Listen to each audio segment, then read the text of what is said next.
Hey there, I'm going to demonstrate how to use the shoulder fit resistance exercise or performing a shoulder extension motion. So this is the opposite direction of shoulder flexion. So we're ultimately going to start in a raised motion and then pull down and back into extension. But we will stop neutral and even with the torso here versus continuing back, just because I want to avoid promoting too much stress or strain on the front of the shoulder.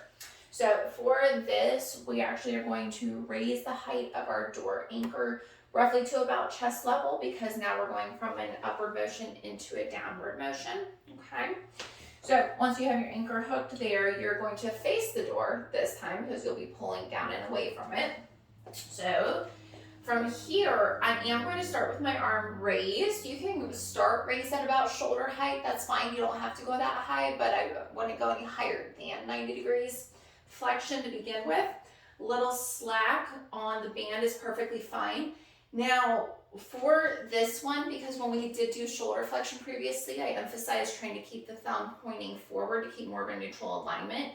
If you can do that with shoulder extension without putting too much torque on the wrist, which sometimes might happen because of the angle with holding on to our grip here, that's perfectly fine. So let me show you.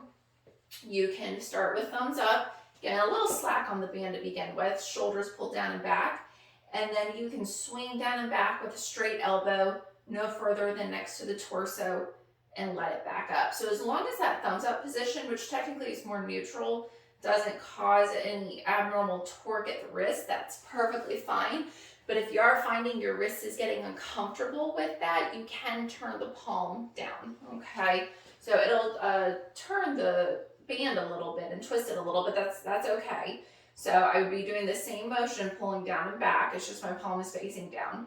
Again, this is just if the thumbs up position feels a little awkward with the pull back for the wrist itself. I find sometimes that might be the case for the extension motion versus flexion going upward. So it's, again, whatever feels most comfortable for you. I would practice about 10 repetitions roughly, about 2 sets worth, but you can always go higher or lower depending on what your shoulder feels comfortable with. And as always, just make sure you have no pain or discomfort while you're practicing this.